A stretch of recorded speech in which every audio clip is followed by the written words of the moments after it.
I turned over in bed and reached for my phone. Hello? Is this Stephanie? Yes. Do you have any idea what time it is? Sorry. This is an emergency. See, your uncle has vanished and left you everything. I hung up immediately. It was obviously a prank call. I didn't even have an uncle. I didn't have any family at all. Me being an orphan is why I was so surprised that a visitor asked for me at the orphanage the next day. I looked over at a tall butler with a stern face. We need to talk about your inheritance, child. I followed him into a limo parked outside to meet with a lawyer. And just like that, I went from a poor orphan to a billionaire. Is this an airport? No, child. This is your new house. House was a bit of an understatement. The manor had over 400 rooms. I had to use a GPS just to get around the place. Luckily, I wasn't alone. My 5 cousins, my uncle's children, were there to help me out. The food was actually the hardest thing to get used to. At my first meal with the whole family, I was so hungry. I finished an entire bowl of what I thought was soup. When I looked up, everyone stared at me with disgust and horror.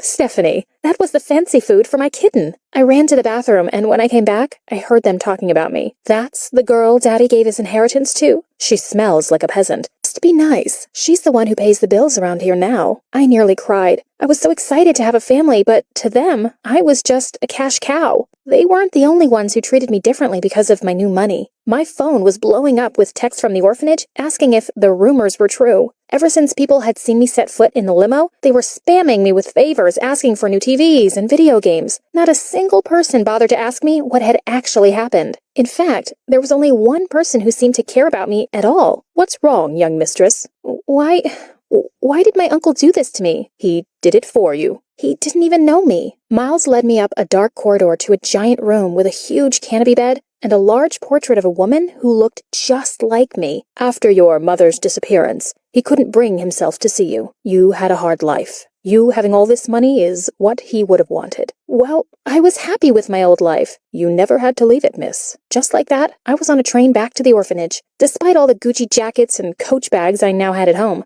I decided to just be me. All the other orphans were waiting to greet me. Once I stepped out and they saw that I was wearing poor clothes, the crowd disappeared. Hey, where are you all going? We thought you were rich. I'd never felt so alone. I decided I would never trust anyone again, and I'd keep my wealth a secret. Plus, I didn't want anyone to take advantage of me. So hiding my wealth was the best thing to do. Are you sure you don't want to go to a private high school? I know of a great prep school in London. No, thank you, Miles. I just want to be normal.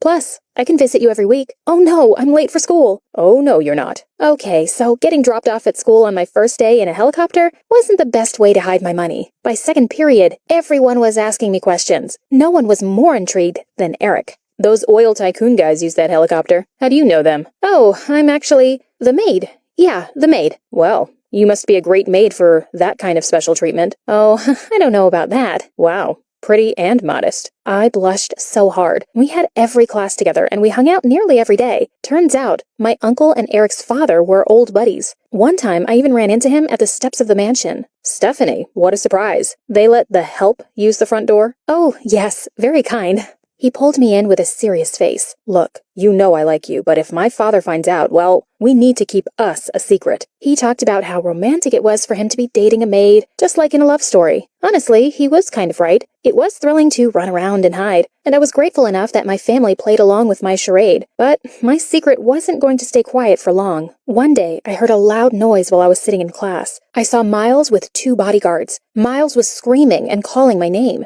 He said to the teacher that I needed to leave class now. I left feeling really embarrassed, and everyone was staring at me. What are you doing? Miss, we checked your calendar, and it's about to be that time of the month, and we do believe you are ill-prepared. What? Let go of me. We just want to save you from embarrassment. He handed me a small box and said, everything is under control now, ma'am. What the? When I got back to the classroom, I panicked and told them it was maid work. Oh, it was just an emergency kidnapping drill we do. The time I met Eric for lunch, there were already some other rumors. Steph, what happened? They say you stole a Da Vinci painting from the mansion. That's why you were arrested in class. It was just a drill, and that painting isn't even that beautiful. A drill? For a maid? Eric wasn't dumb, and that's why I decided to show him my mansion. So, at the front door, I said, Eric, there's something I need to tell you. Anything, my love. I leaned over and kissed him. We don't have to be a secret anymore. He pushed me away. Yeah. And while I'm flattered you're obsessed with me, Dating a maid isn't really good for my image. He told me not to mistake my need for money and his desperation for a fling with love. What? Just then, Miles opened the door. Oh, hello, mistress. Mistress? The look of shock and surprise on Eric's face was crazy. Yeah, Eric, I don't think you understand. This place is mine. Consider us done. Miles slammed the door right in his shocked face. I was heartbroken and cried for hours. Little did I know, the worst was yet to come. Eric didn't take the rejection so well. Or at all, really. Hey, babe.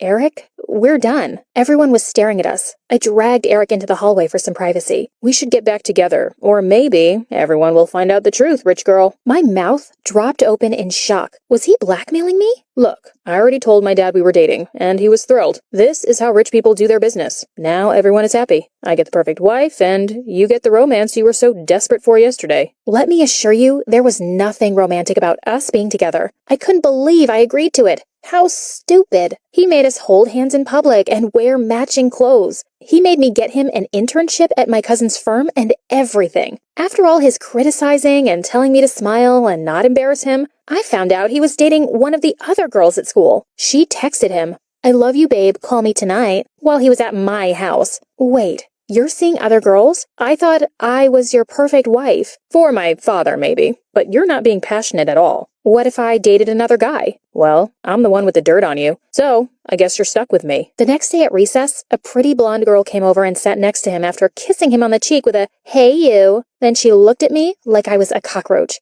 Who is she and what is she doing here? Oh, don't mind her. She's just a loser who's drooling over me all the time. I think she's a bit of a gold digger. How could he just humiliate me like that in front of everybody? I was so sick of all of this. I went home and ran out into the garden and cried because I felt so hopeless. I stuffed my face with comfort food and sobbed under the little bridge. Soon after, Eric found me there and started yelling at me. This is all your fault, you know. If you want me to stop dating other girls, maybe you should be a better girlfriend. He leaned in for a kiss and I was struggling to pull away. I don't think the lady wants a kiss. I looked up to see the most handsome guy in the whole world. Without warning, the guy punched Eric right in the jaw. I said, "The lady doesn't seem like she wants a kiss." Eric charged at him, and before I knew it, the two were tackling each other on the bridge. The stranger managed to push Eric off, but not before Eric had ripped off his shirt sleeve. "You'll be hearing from my lawyer." Eric fell over a couple of times as he ran away like a scared little mouse. Thank you. Who are you? I'm just the gardener here. I just get a little defensive when I see pretty girls dealing with jerks. I hope you're not hurt. Nah, I'm fine. Ruined my favorite t-shirt, though. I got so caught up in the moment that I leaned in for a kiss. He pushed me away, and I fell into the mud. Then he ran away. Great move, Steph. Now that Eric was running around my family home, I spent most of my time at the orphanage. One day when I was studying hard in my room, I heard a knock on the door. It was Adam. How did you find me? Oh, I asked Miles for your info, and he graciously told me your address. Did he tell you anything else? Only that you seemed like a sweet girl, and I should apologize. So, he didn't know anything about me being rich. I thought I messed everything up. I'm so sorry. No, I'm sorry. I'm just shy. Here, I brought you something to eat as an apology. What? This place is expensive. It's nothing. I would do anything for you to forgive me. He blushed super hard and looked away. He was so cute and shy. The best part? He thought I was the poor one. I know it's lying, but I just didn't want to take the chance that everything would change. Before our date one evening, Adam came by and said there was something he wanted to tell me. There's something I haven't been honest about. See, I'm an orphan too. That's why I never talk about my parents. It's very hard for me. As we sat and talked about it, I felt even closer to him because of this thing we had in common. After a while, he took something out from his coat pocket and said he had a present for me. He asked me to turn around and clasped a beautiful antique necklace around my neck. I gasped when I looked at it. I'd admired it in the window of an antique shop the other day when we were walking by, and he'd just gone and bought it. It must have cost him a fortune. You shouldn't have. Why not? You deserve pretty things, Steph. And I'll always keep the other half of this pendant with me. I had a mansion full of pretty things, but nothing was as special as this. Well, I've got something for you, too. I offered him a few t-shirts my cousin had helped me pick out the other day. I smiled and said it was to make up for the one that was ruined in the fight. Steph, these seem like really expensive brands. Where did you get the money to buy them? Oh, God, I hadn't seen this coming. I shouldn't have shopped from the same store as my spoiled cousins do.